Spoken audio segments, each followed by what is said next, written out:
So maybe your issue is that the page load speed is poor. And we have a series of like standard industry tips on how to improve the page load speed, how to slim down the pages, compress images, all those good things. Maybe your problem is that people just aren't adding stuff to cart, in which case we have some like product detail page basics, how to increase engagement, how to make product images really zing, how to work on copy. So it's trying to direct stores' efforts to the areas of their site that need improving, rather than just go say, hey, we need a massive redesign and waste a lot of money redoing stuff that was actually working just fine.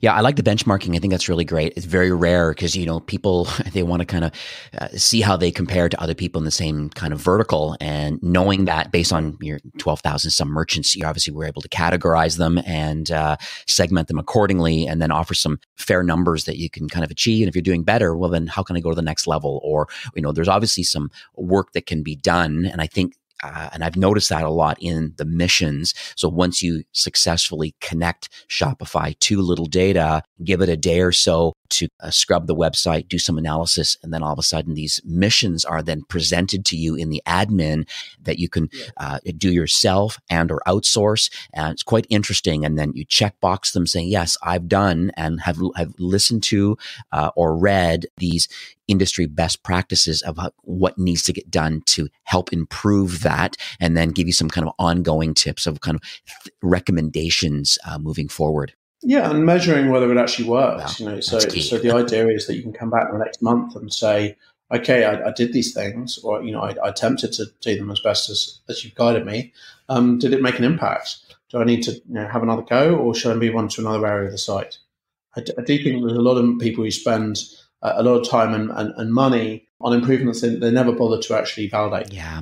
Kind of reminds me of the term analysis paralysis, where, people have access to data and there's a lot of it. I think it's overwhelming for those that maybe aren't Google Analytics certified and they haven't really gone down that journey of completely understanding the power of what GAs can actually do. And so knowing that, that's one of the advantages I see of Littledata. Is benchmarking is one, but this whole mission-based and giving people some essential things that are actionable. And then you're right, post making those changes, going back and double checking to see, is it making an impact? No, it is not, because it's experimentation. It's a business. Nothing is 100% foolproof, but following some best practices and implementing and executing, at least they're giving you some specific things to do the work and follow up on it.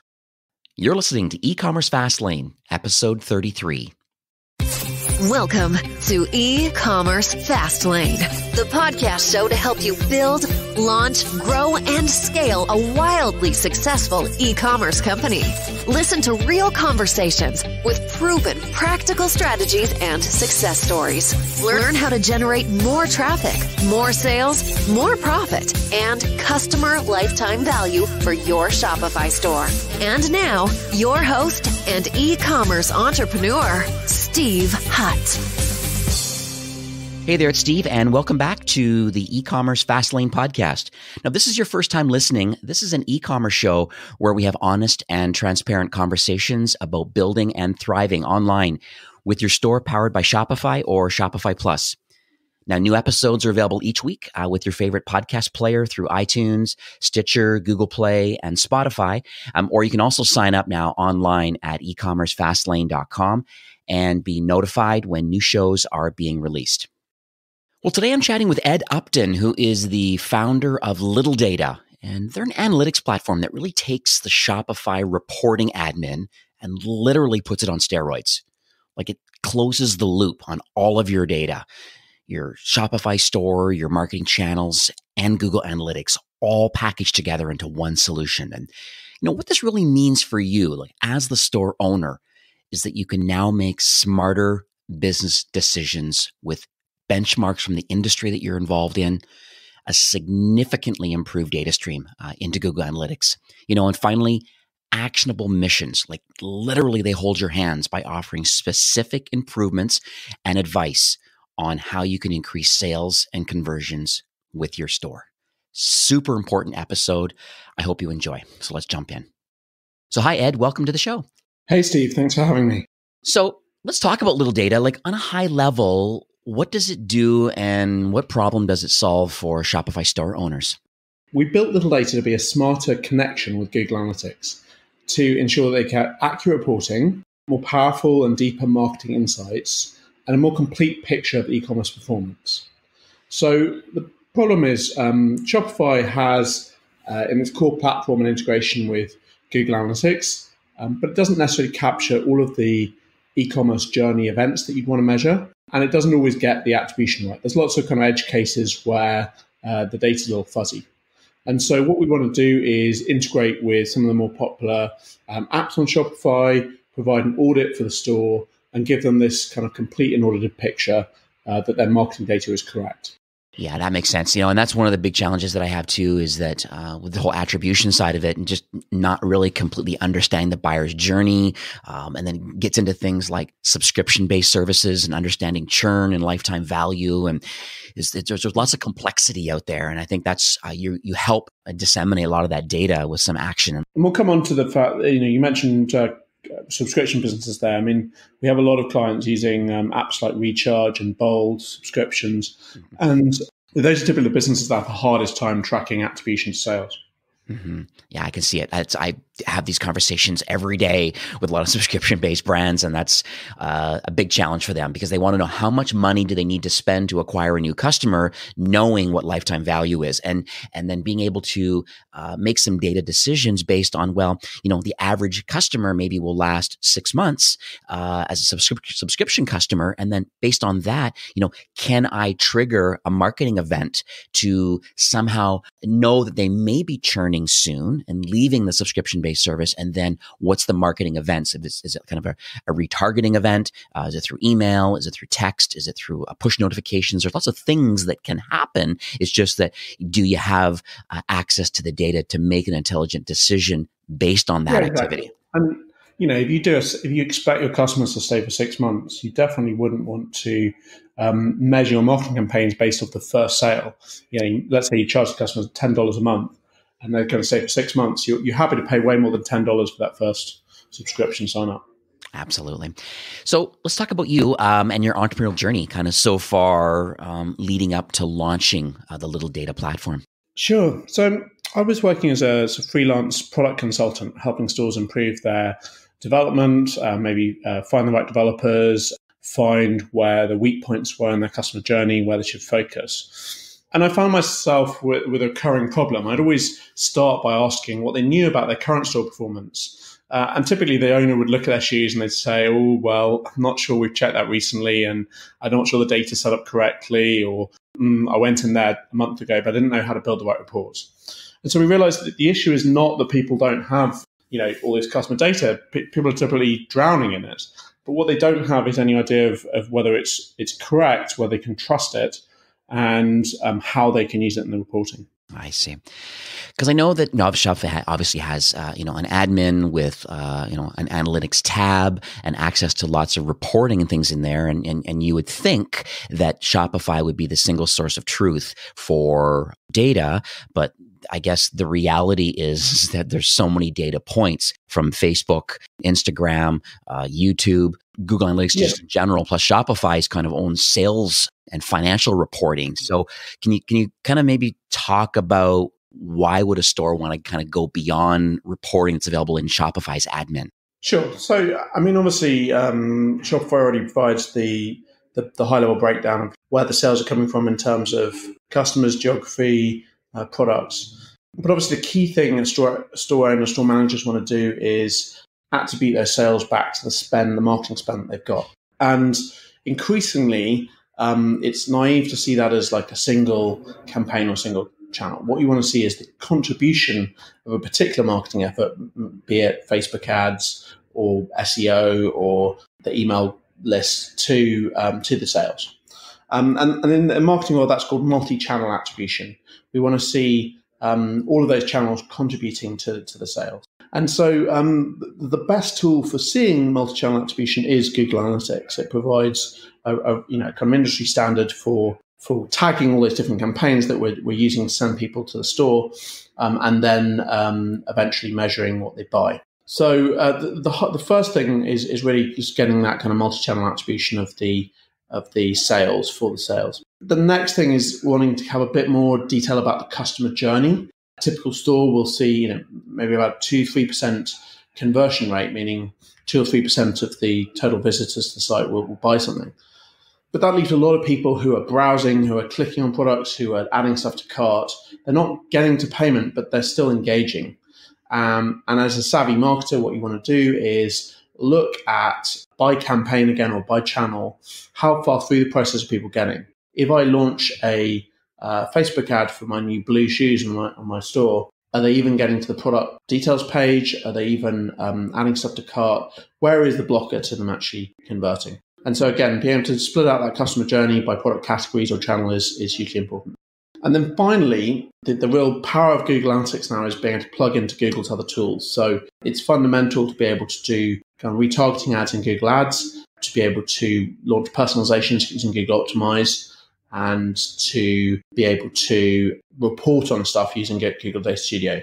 So getting the data correct in the underlying analytics gives stores a lot more flexibility on how they can segment customers, retarget ads, and to build sophisticated dashboards. Yeah, that's a great point. I find the whole multi-channel attribution is an interesting topic, once again, that I have with quite a few merchants. And, the whole idea here is that, like you said, customers coming to a website, 2% conversion rate. Where are they? Where are the other 98 out of 100 people? Where are they going? And how are they interacting with the website? And then knowing that journey, can you affect that 98 out of 100 people? And the answer is yes, you can, if you have the right data and saying, hey, this campaign is not working correctly, or something's broken with my website because they're not getting to that part. There's so many interesting nuances once you have access to, I guess, non-converting customers, so to speak, to know what to do with them.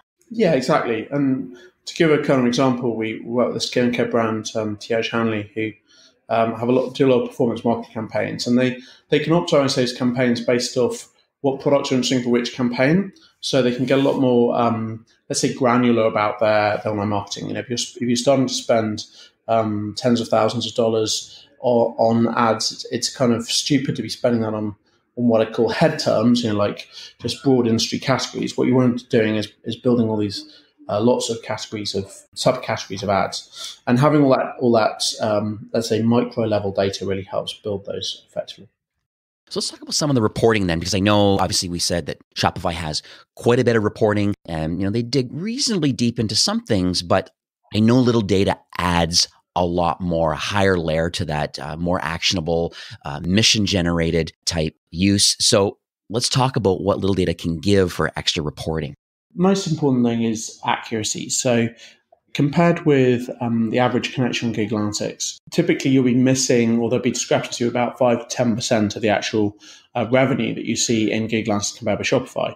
Now, that's a bit of a problem trust-wise for most organizations, because if the money they're seeing in their dashboard isn't actually the money in their bank account, then suddenly the credibility of the whole exercise is questioned. So what Littledata does is ensures 100% match between what's reported in Google Analytics and what's in Shopify by doing what we call a server-side integration. So we don't just rely on a script being fired on the thank you page. We actually receive a notification or webhook from Shopify every time someone buys something in your store, and then we push that to Google Analytics. So it's ensuring accuracy and making the high-level reporting 100% match. The next thing is product list performance. So a lot of stores want to see exactly the click-through rate of different products and lists, partly so that they can maybe optimize which products they're actually listing on which pages. They might have a product that has very high click-through rate, but is low down the list. So it doesn't get many clicks, but if it was higher up, it would get more purchases. And so being able to see product click-throughs and product list performance is useful.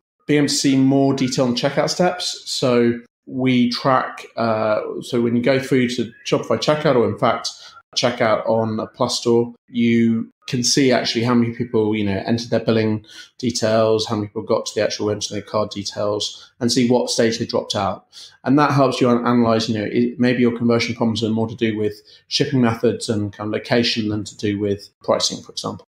And then we mentioned earlier about customer lifetime value. So stores that rely on repeat purchases, maybe subscription businesses, but definitely all kinds of e-commerce rely on getting loyal customers coming back and buying again. And we automatically link back those transactions in Google Analytics to the previous session they did. So if we've seen that user before, even if they came on another computer, we can stitch it together and say, hey, this is the same person buying. So you can start to build a picture of what campaigns are bringing you, let's say, loyal customers, not just any customers. And then that feeds through into kind of reports you can do around cohort analysis and customer churn. So cohort analysis is looking at a group of people that started, first came to your site on a Sunday. How do they, as you say, how often do they buy? How long do they stay active? And churn, similarly, looking at for a group of customers, how, particularly their subscription business, when do they stop buying? How quickly do they stop buying? So with all of those reports, we do two things. We push the data into Google Analytics so you can build these reports yourself if you're a kind of data geek and you want to geek out on that stuff. Or we actually have what we call report packs, which are like an off-the-shelf, custom-made set of reports our analyst has built, and you can just one-click launch those and get them updated every week or month. I see. So these would be more kind of like key performance indicators, kind of KPI reporting? Yeah, so it's like it really just an extension of the sort of stuff you'd see on Shopify Admin. So let's say we have a pack for email marketing. It's going to break down which emails brought you which products were most purchased through which email, which emails brought you which lifetime value, which emails interacted with other campaigns you're running. I see. And then is there notifications that can be directed to someone responsible for that sort of report? Yeah. So as a subscriber on Littledata, you can set you can add your colleagues to the report, so you can get them emailed out periodically and get other people in the organization access to view that. Yes, that's excellent. I know this conversation was up quite a bit about the whole Shopify, Google Analytics, and Facebook kind of connection. And I'm just going to briefly touch on that. And I just would love your feedback on it. But, the question comes up, it says, why is my data sometimes different than what Google Analytics has versus what Shopify has? And some of the points that I'll bring up, and then maybe you can kind of add to it. But, one is this whole different attribution models. And it's what they're saying is that, this is kind of one of the main reasons why there's data discrepancies. And it's not necessarily that one platform is wrong. It's just that they kind of report their data differently, and they all have different kind of ways of reporting or attributing their data. So do you have any comments on that? Analytics gets a bit complicated because everyone's using a slightly different method to capture the data, to process it, and to attribute it. So there are always going to be some discrepancies. If we take the difference between Shopify and Google Analytics, as I said, there's an area where typically it's possible to iron it out, and our app tries its best to make it consistent. The one area where you will still see discrepancies is, as you say, with attribution. The way Shopify does attribution is last click. So let's say you have a customer that buys, you have, and they basically see two campaigns. They first of all click on a Facebook ads campaign, and then secondly come back to via an email campaign you've sent. Now, if email was the thing that actually got them to buy, then it'll attribute the sale to email, right? But that's a bit unfair because they'd never have found out about your brand. They never even have heard of your brand if they haven't clicked on the Facebook ad.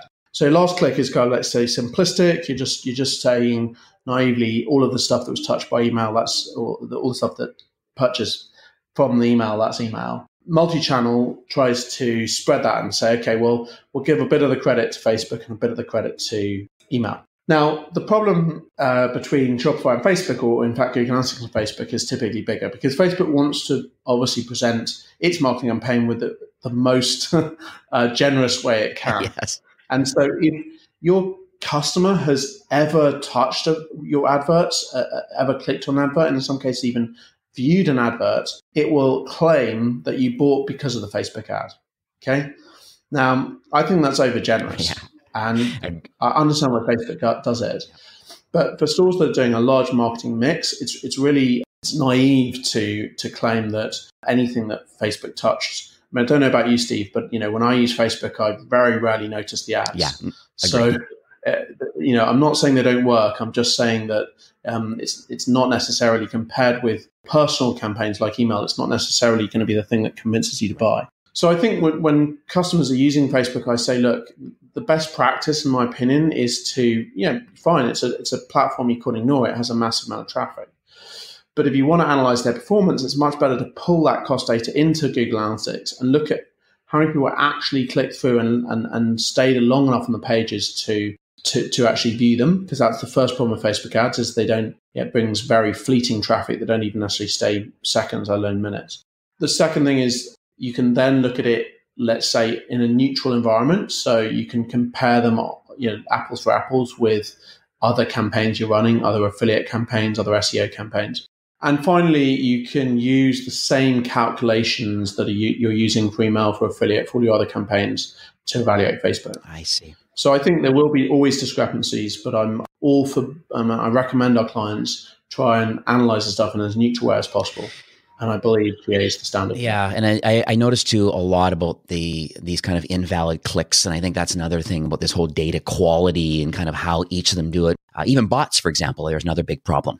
How do you get the bots out of the analytics equation, right? Yeah, and you're right. There's a lot of the so-called sessions that you'll see on websites are probably called low quality. I mean, they're either from bots or they're from people who are, they're from real people, but they're just not really noticing or engaging your brand. So I think, the acid test is whether people buy stuff, right? Or certainly whether they add stuff to cart and check out. And that's why I think it's hugely important to measure those and base your advertising on those kind of deeper level conversions, not just click-throughs. So let's talk about some other analytics platforms and apps and things that are available. Obviously, Littledata is not the only one that's kind of expanded upon what Shopify has and what Facebook has and what analytics has. So let's talk about one that comes up quite a bit is Mixpanel. And can you kind of share the differences between maybe what Littledata does versus what Mixpanel is doing? Sure. So Mixpanel, started up really building an alternative to Google Analytics that was, I guess, simpler to set up, a little bit more customer centric, and easier to build sort of custom funnels. I'd say there's the three kind of key benefits. The big problem, and I started my career really doing a lot of Mixpanel installations and as a Mixpanel expert, but the problem is that it causes people to have to re-platform. So what they've got to do is kind of rip up all of their existing porting and actually switch to set up this whole new platform. And they've also typically got to hire a consultant or a developer to implement that for them and then sort of maintain it. And so for a lot of the stores that I was starting to do that for, I realized that it wasn't a good long-term solution, because what they do is they hire a marketer, and that new marketer would come in and say, hey, how's our Google Analytics looking? Yeah. Because that's the industry standard tool. Yeah. So most of the stores I know who use Mixpanel will use it in conjunction with GA. It's not that it's not a good tool. It's just that I believe that getting the accurate data into GA gives you power of doing it. I also think that since Google have built out Data Studio and made it easier to, let's say, to export or import Google Analytics data into another platform, it negates some of that first point, which is making it easy to build funnels and report on. So I think that we're different. We're not trying to be, let's say, the underlying reporting platform. We're trying to reuse all of Google's standard infrastructure. What Littledata does differently, and I'd say is unique, is in a couple of points. Apart from the kind of connections and data accuracy that we've already mentioned, we also have a unique feature to kind of benchmark and recommend stores improvements. So there's about 12,000 websites who are plugged into the Littledata platform now. And so we can use that anonymized benchmarks to tell you how you perform compared with that industry average. So let's say, you're a shoe retailer in Canada. What you really want to know is what is the average add to cart rate for shoe retailers, because obviously it varies hugely depending on product and potential size of store. So first of all, we can actually give you the insight of how do you compare to other similar stores. Now that's, again, it's pretty unique because not many companies have that kind of, let's say, cross-company insights and even cross-platform insights. So we're not just looking at necessarily retailers on Shopify platform. We've got users on other platforms as well. And then once we know which areas you're underperforming in or could improve, we then have some useful content, which we call missions, which are basically things you can direct and work on with your agency to actually improve your store performance in a certain area. So maybe your issue is that the page load speed is poor. And we have a series of standard industry tips on how to improve the page load speed, how to slim down the pages, compress images, all those good things. Maybe your problem is that people just aren't adding stuff to cart, in which case we have some product detail page basics, how to increase engagement, how to make product images really zing, how to work on copy. So it's trying to direct stores' efforts to the areas of their site that need improving, rather than just go say, hey, we need a massive redesign and waste a lot of money redoing stuff that was actually working just fine. Yeah, I like the benchmarking. I think that's really great. It's very rare because, people, they want to kind of see how they compare to other people in the same kind of vertical. And knowing that based on your 12,000 some merchants, you obviously were able to categorize them and segment them accordingly and then offer some fair numbers that you can kind of achieve. And if you're doing better, well, then how can I go to the next level? Or, there's obviously some work that can be done. And I think and I've noticed that a lot in the missions. So once you successfully connect Shopify to Littledata, give it a day or so to scrub the website, do some analysis, and then all of a sudden these missions are then presented to you in the admin that you can do yourself and or outsource. And it's quite interesting. And then you check box them saying, yes, I've done and have listened to or read these industry best practices of what needs to get done to help improve that, and then give you some kind of ongoing tips of kind of recommendations moving forward. Yeah, and measuring whether it actually works. Wow, So the idea is that you can come back in the next month and say, okay, I did these things, or I attempted to do them as best as you've guided me. Did it make an impact? Do I need to have another go, or should I move on to another area of the site? I do think there's a lot of people who spend a lot of time and money on improvements that they never bother to actually validate. Yeah. Kind of reminds me of the term analysis paralysis, where, people have access to data and there's a lot of it. I think it's overwhelming for those that maybe aren't Google Analytics certified and they haven't really gone down that journey of completely understanding the power of what GAs can actually do. And so knowing that, that's one of the advantages I see a Littledata is benchmarking is one, but this whole mission-based and giving people some essential things that are actionable. And then you're right, post making those changes, going back and double checking to see, is it making an impact? No, it is not, because it's experimentation. It's a business. Nothing is 100% foolproof, but following some best practices and implementing and executing, at least they're giving you some specific things to do the work and follow up on it. So really we're trying to be effectively a kind of outsourced or automated data analyst for your team. And, all of the companies you talk to have massive problems recruiting people in the area of kind of data analysis and data science, because obviously it's such a hot job sector really now. All of the good people have been sucked up by Amazon, Google, and Facebook. and Netflix. And so I think if you're a mid-sized store, you have some serious value you can create by doing this analysis, but you realistically can't hire people at a reasonable cost to come and do it in-house full-time for you. So I think with our tools, we're trying to give you all the power of having that super smart analyst, but without the cost and hassle. Very cool. So let's talk. I know we briefly talked a little bit earlier about subscription-based businesses. Does Littledata work with, because I have quite a few merchants, there's lots of subscription box type brands that are out there. It really, there's a lot. I even saw one recently with Arby's had a recent promotion for that completely sold out. So interesting. Can you talk about how Littledata connects to subscription-based businesses? Yeah, sure. So, it's definitely one of the biggest sectors for us. We've worked with apps like Recharge and Bulk Commerce for over a year. And what we do for those businesses is help them track not just the first payment, but the ongoing payments. So to give an example, we work with store Athletic Greens that sell a kind of super smoothie powder that with all the kind of nutritional supplements you want, from sort of seaweed through to wheatgrass powder, etc. And it's a successful business, and they do, again, quite sophisticated marketing campaigns. So what they want to do is improve their marketing efficiency and focus, as we talked about, on lifetime value. And what to focus on the lifetime value, what they needed to know was not just what campaigns bought them the first sale, but what campaigns bought them all of the revenue. If someone was subscribing for a year and the average was only 4 months, what bought those guys who were subscribing for a year? What was different about them? Because it's much more valuable, as you say, if someone's subscribing for a year versus 6 months, you can afford to pay double the amount of money to acquire them. So yeah, it's a big focus for us this year. We're going to be building out for some of the other subscription type products that people might use with Shopify, Chargebee and Stripe subscriptions being two of them. And we see a lot more stores who are kind of using it as part of the product mix. So they're not necessarily pure subscription, but Littledata's app gives you the ability to report on the subscription and standard e-commerce side by side.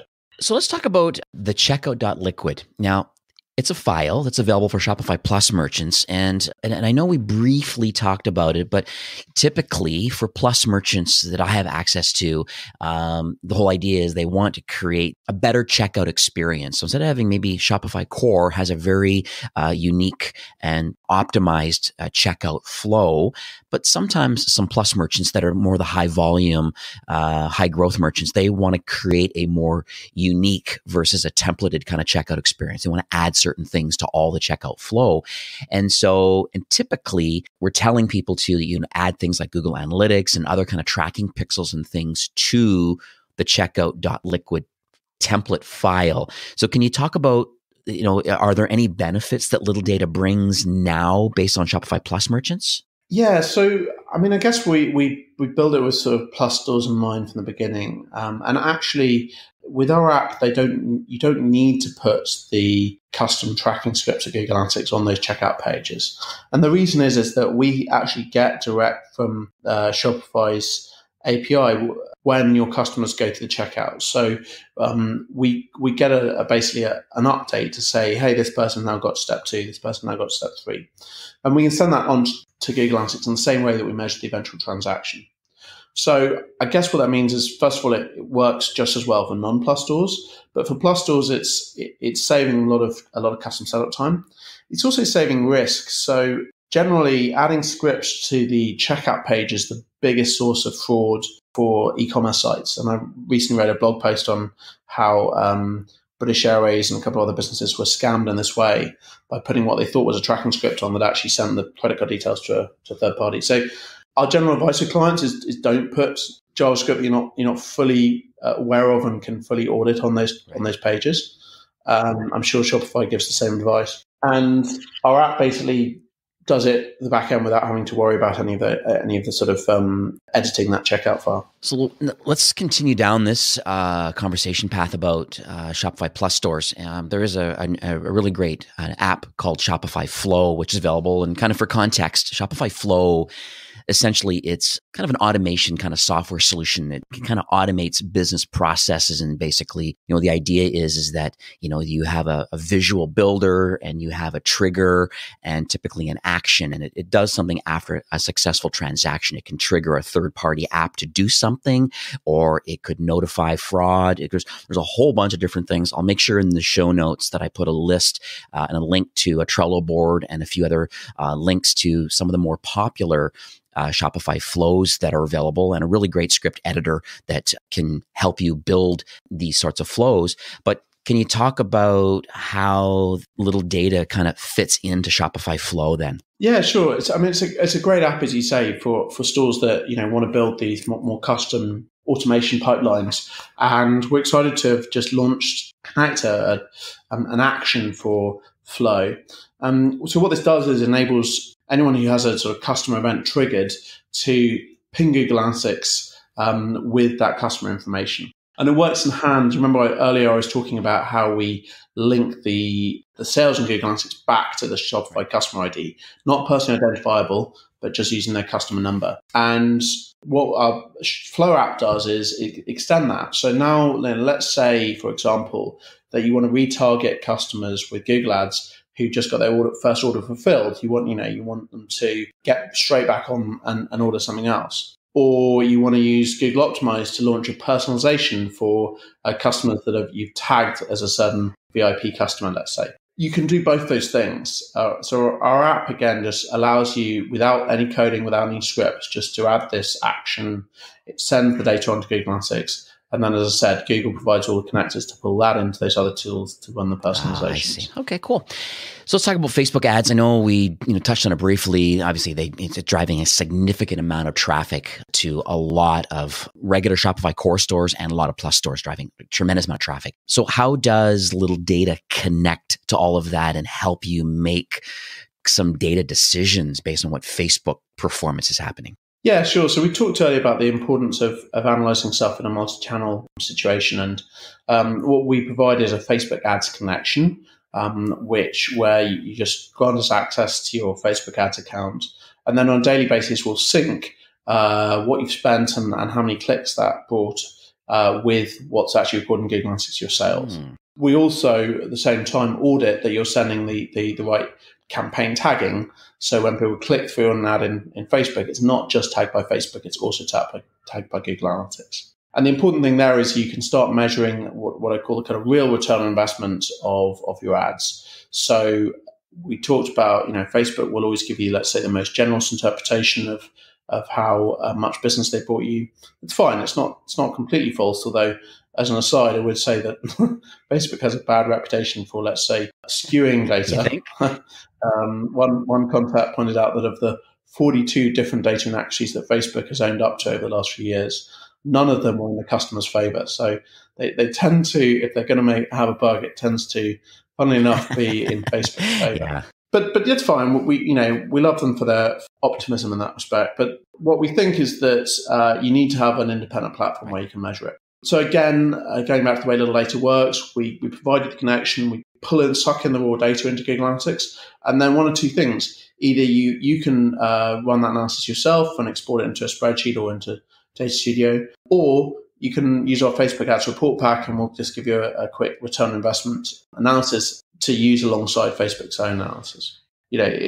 We talked earlier about subscription businesses using this, and again, tends to be heavily used by clients like Bulletproof, who are big consumer brands, as you say, that Facebook's a channel they couldn't ignore, but they really want to link that back to their subscription sales, not just their one. Yeah. So just so that I'm clear and the listeners are clear, so the idea here is that you are getting the data from Facebook and you are pushing that to analytics, and then Littledata is then parsing that data out accordingly and having it available through a kind of a Facebook reporting pack. Is that kind of the idea? That's the idea. But as I said, the key point is you also have access to the raw underlying data. So it's we've got clients that are using our report packs, but we've also got clients who just want to get the data sync and then build their own stuff. Both things are possible. So I think, again, thinking of our kind of Shopify Plus clients, some of them already have, working with some quite sophisticated performance marketing agencies. Littledata's app just gives them the ability to segment and drill down and have more accurate. Awesome. So now that we're talking about data a bit, let's talk about GDPR. Obviously, it was the big topic for 2018, and I had a lot of merchants of my own send me emails and just want confirmation about what Shopify was doing about it, and if in fact we are GDPR compliant. Let's talk about Littledata and how it connects itself to that kind of mandate. My biggest performing blog post last year was about, is Google Analytics compliant with GDPR? And the answer is yes, if you set it up in the right way. So the first thing is Littledata is compliant because we don't handle any customer data. So when we connect to a store, we don't want to know about the individual customers, their addresses, their email, etc. All we want to know is that we're an aggregate platform. We just want to know what they bought and how much they spent. So you don't need to worry that it's another sort of potential data leak, because we literally do not store that stuff. But most importantly, we make sure that your store is not sending personally identifiable information through to Google, because that's against Google's terms and conditions and may result in them having to delete your entire analytics data. So we have an audit check and make sure you're not inadvertently sending things like email addresses. Very common, by the way, that people inadvertently send email addresses through in the URL, particularly when they have a checkout URL. And we filter all of that out at source so that you can be sure that's another tick box on the GDPR. Yeah, and that's good to know, because I think that's a question that's going to come up quite a bit when you're connecting a third-party solution, trying to make some decisions, especially mid-market to enterprise brands that are looking for an edge to improve their growth. That's a question that's going to come up, and thank you for sharing that, because that's important, knowing that you don't necessarily handle any of the data. So that's awesome. I mean, I think that's the best form of data security is don't touch it and then you don't have to worry about it. We are nearing the end of the show. Do you have any closing comments or any kind of takeaways that you would like to leave with the listeners today? I guess the first thing is, we're big believers in Google's marketing platform and Google Analytics as a powerful tool, but typically for larger stores, it needs more accurate setup and more integrations to really make it work for them. Really having a kind of continuous audit in the background to make sure the sales reporting is 100% accurate is not a nice to have. It's kind of crazy if you think about it, that people will be spending tens of thousands, hundreds of thousands on marketing without being sure where that money was going or what sales it was bringing. And then if you're selling via subscription, our app really is a must-have to track those recurring payments and lifetime value.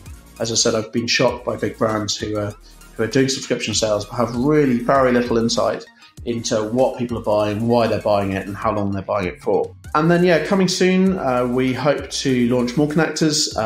Most relevant ones, I think, to your stores are going to be Google Ads, conversion tracking, and also Google Search Console for people wanting to analyze SEO performance. And then, finally, we talked about that Flow connector, and I think there's even more abilities now to use Littledata's app and build on top of it, build your even more reporting and retargeting. Well, I know I'm excited for this Google Search Console connection because SEO is a big topic, and people like to go and see 404 errors, and they want to see queries, and they want to just kind of understand, I guess, the health. I used to be called Webmaster Tools, I believe, in the past. But so just more on a side note, but what sort of roadmap are you considering with the Search Console connection? Yeah, sure. So the basic problem a lot of stores have is the inability to, again, track the keywords they're listing for on the landing pages people are coming through all the way to sales. Google Analytics has a kind of import for Search Console, but it's unsatisfactory and it doesn't link with any of their e-commerce reporting. So our connector hopes to stitch those together, to pull in the data, as you say, from Search Console, which is all the stuff about which keywords you rank for, which landing pages are getting viewed and clicked through. And then link that, what we want to do is then link that back to sales that were made. Because again, going back to the basic theme here, we want to give stores kind of full picture of not just what SEO efforts are bringing through in terms of traffic, but whether that traffic is actually bringing sales. Very cool. Okay, awesome. I'm looking forward to that. Ping me in the future, and I'll update your show notes when that connector is available. I do quite a few of SEO audits and stuff with people, teach them a little bit about kind of what sort of things you can find in Google Search Console that's actionable. But it's great if you can have some mission-based recommendations based on the data that you do find in there. As simple as as 404 errors, but all the way through to another big challenge too is the whole unavailable, like not knowing the query, but still drove traffic versus direct, but then unknown is a very interesting thing that I guess Google has added a few years back. All right, so how can people learn more about the Littledata app? Sure. Well, most obviously they can find us on the Shopify App Store, search for Littledata or Google Analytics. At the store, we offer a 14-day free trial. And I think we're going to come on to the fact we're offering an extended trial for your listeners. Yeah, I know we just chit-chatted about that before we were recording. And thank you kindly for offering that to listeners today. So instead of the typical 14-day free trial, because you've kind of got through this episode today and learned a lot about, I guess, the benefits of why you're using Facebook and why you have Google Analytics connected to your Shopify store, but adding this extra layer on and having mission-based and proper attribution of all of your sales and your customer's journey by adding Littledata, getting 30 days to try it out and actually see the reports and the missions, I think will really open your eyes that, hey, you know what, this is something that's missing, and I'm not going to have this paralysis of what do I need to do next with my store, or what's actionable today or this week. Littledata is going to help you with that, and having 30 days to actually see your live data with your Facebook and analytics connected, I think you're going to be really, really surprised at kind of what you can do with the solution. So I'm excited for that. Thanks so much for adding that. Oh, my pleasure. And obviously on our own website and blog, littledata.io, you can find more about how we connect with Google Analytics and other tools. And you can get in contact with us direct. We do offer consultancy for large stores to help them do some of the setup and maybe extend our connector to so a little bit of professional services kind of a division of Littledata. Yeah. Excellent. Sorry. Well, thanks, Ed, for coming on the show today. I really appreciate it. It was very actionable. It was very, if you could see the notes that I scribbled down while we were talking, I think that's one of the benefits of being a host of a podcast show is that, it's you have to have a life of learning. It's a never ending mindset you have to have. And I learned a lot today, and I've been involved in e-commerce for 20 years, and it's nonstop learning. And, thanks a lot for sharing your obvious expertise in this area. I'm excited the fact that you have 12,000 and growing stores now using Littledata, and excited for what 2019 is going to bring for you with your roadmap. Well, that's it for today's episode. I hope you enjoyed my conversation with Ed Upton, the founder and CEO of Littledata. My biggest takeaway from today's episode is the obvious need for 100% data accuracy between Shopify and Google Analytics. And, confidently then building a single source of truth with your data will then allow you as a brand marketer or store owner to take action, on your reporting and analytics, or even using the pre-made report packs that are built into Littledata. Either way, you can now have peace of mind and the tools and the strategy to improve your performance with your Shopify store. And a generous 30-day free trial is now available to you, and you should really connect Littledata to your store and kind of see for yourself. The extended trial link is in the show notes, or it can be accessed at ecommercefastlane.com/Littledata. And I'd love to hear your feedback on your results, so hit me up on Twitter @StephenHutt. And finally, I'd like to thank you, my loyal listeners of the show. And it's my hope this podcast is offering you a ton of value through growth strategies, tactics, and kind of exclusive insider tips on the best Shopify apps and marketing platforms, all with my personal goal to help you grow and scale with Shopify. Thanks for carving out some time today and listening to the show. I truly appreciate you and your entrepreneurial journey. Enjoy the rest of your week and keep thriving with Shopify.